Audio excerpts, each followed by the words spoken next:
Sungguh orang-orang yang membencimu, dialah yang terputus dari rahmat. Bismillahirrahmanirrahim. Assalamualaikum warahmatullahi wabarakatuh. Innal hamdalillah nahmaduhu wa nasta'inuhu wa nastaghfiruh wa na'udzu billahi min shururi anfusina wa min sayyiati a'malina. May yahdihillahu fala mudhillalah wa may yudhlilhu fala hadiyalah. Asyhadu an la ilaha illallah wa asyhadu anna Muhammadar Rasulullah. Allahumma salli ala Sayyidina Muhammad wa ala ali Sayyidina Muhammad. La hawla wa la quwata illa billahil aliyyil azim.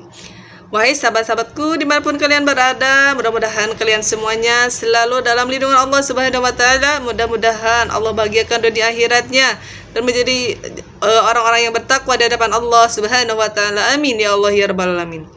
Wahai sahabat-sahabatku dimanapun kalian berada, pada saat ini kita akan melaksanakan ibadah kurban, dan pengen tahu fadilah apa sih orang-orang yang berkurban ya sahabat-sahabatku semuanya. Yuk kita simak sahabat-sahabatku. Dalil Al-Quran dan hadis tentang kurban ya. Ibadah kurban disyariatkan pada tahun ketiga Hijriyah bersamaan dengan pensyariatan zakat dan salat hari raya. Allah Subhanahu wa Ta'ala telah mensyariatkan pelaksanaan kurban melalui firman-Nya dalam surah Al-Kautsar ayat 1 sampai 3. A'udzu billahi minasy syaithanir rajim. Bismillahirrahmanirrahim. Inna a'tainakal kautsar fasholli lirabbika wanhar.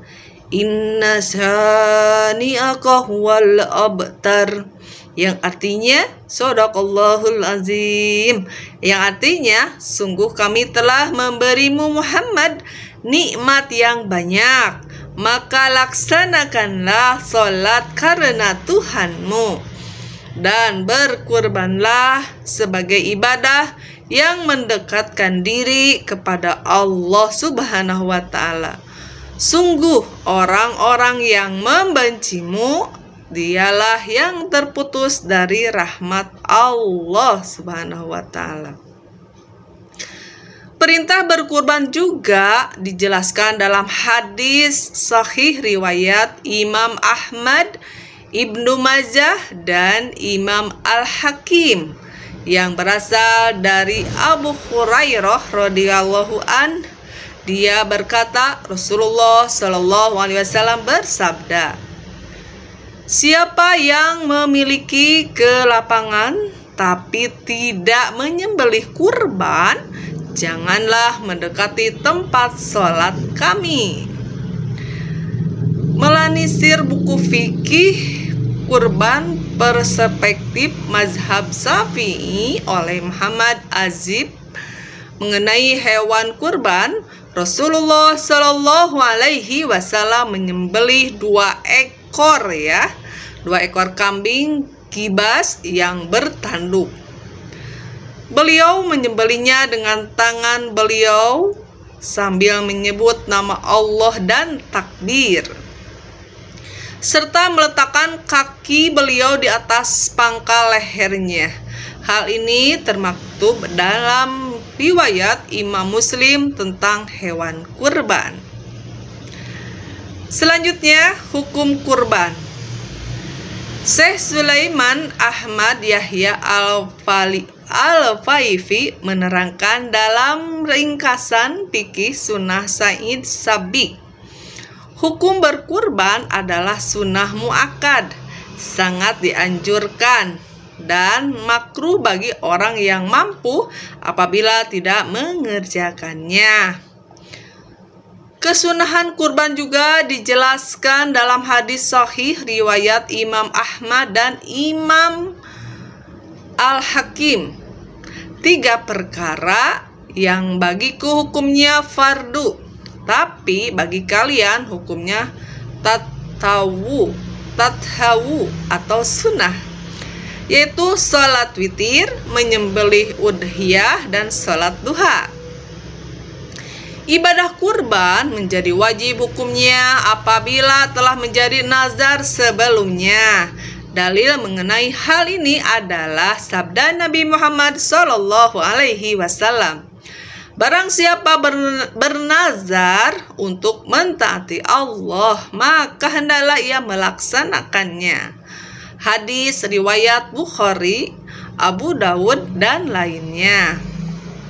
Selain itu, kurban juga menjadi wajib ketika seseorang berkata, "Ini untuk Allah," atau "Ini adalah hewan kurban."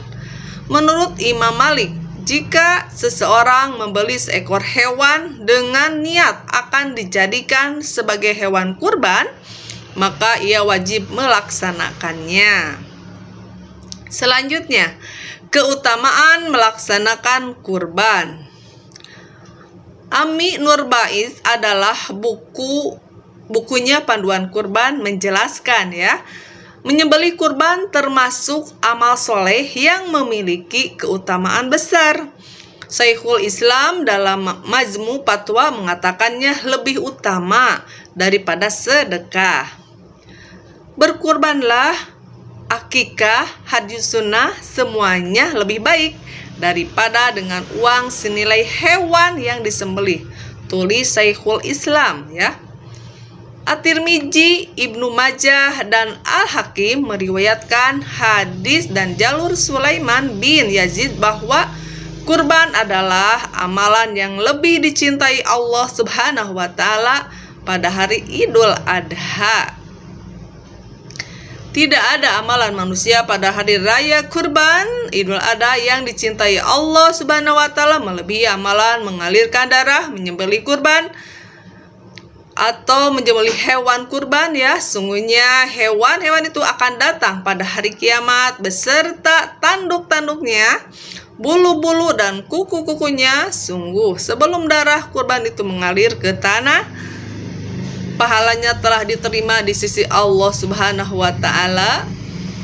Oleh sebab itu, tenangkanlah jiwa kalian dengan berkurban. At-Tirmidzi berkata hadis hasan, namun Al-Albani mendoifkannya dalam Doif Sunnah At-Tirmidzi dan Doif Al-Jami' As-Saghir. Profesor Wahab Al-Zulail dalam kitab Fiqhul Islam wa Adilatul Juz 4 menjelaskan hikmah dari melaksanakan kurban adalah sebagai wujud ungkapan syukur kepada Allah Subhanahu wa Ta'ala atas nikmatnya yang beragam. Nah itu sahabat-sahabatku semuanya, ternyata padilah kurban itu sangat besar sekali Suatu saat si hewan kurban tersebut akan menjadi tunggangan kita menuju surga Allah Subhanahu wa Ta'ala. Jadi Allah tidak melihat dagingnya, bulunya, atau kulitnya dari sebuah hewan tersebut, tetapi Allah melihat dari ketakwaan kita yang mau melaksanakan kurban. Karena amalan yang paling Allah cintai pada bulan Zulhijjah adalah orang yang melaksanakan ibadah haji ke Baitullah dan orang yang mau berkurban. Jadi jika kalian mempunyai banyak rezeki, berkurbanlah karena itu akan menambah kebahagiaan, menambah kesuksesan dunia dan akhirat kita. Jadilah hamba-hamba Allah yang bertakwa di hadapan Allah Subhanahu wa Ta'ala dengan melaksanakan ibadah kurban sahabat-sahabatku semuanya, karena Allah akan mengganjar kita karena niatnya ikhlas karena Allah. Insya Allah hewan kurban tersebut akan datang di hari kiamat yang akan kita menunggangi dia untuk menuju surganya Allah Subhanahu wa Ta'ala. Sekian dulu sahabat-sahabatku semuanya, mudah-mudahan kita diberi rezeki yang banyak, yang halal tentunya sahabat-sahabatku semuanya, supaya kita bisa melaksanakan suatu kewajiban yaitu ibadah kurban, dan niatkan semuanya karena Allah akan memberikan ganjaran yang sangat luar biasa dan pahala yang berlipat ganda. Terima kasih sahabat-sahabatku semuanya sudah menyimak channel ini. Mudah-mudahan kalian semuanya selalu dalam lindungan Allah Subhanahu wa taala, banyak rezekinya, sehat walafiat, amin ya Allah ya rabbal alamin. Jangan lupa like, subscribe, and komennya. Wassalamualaikum warahmatullahi wabarakatuh.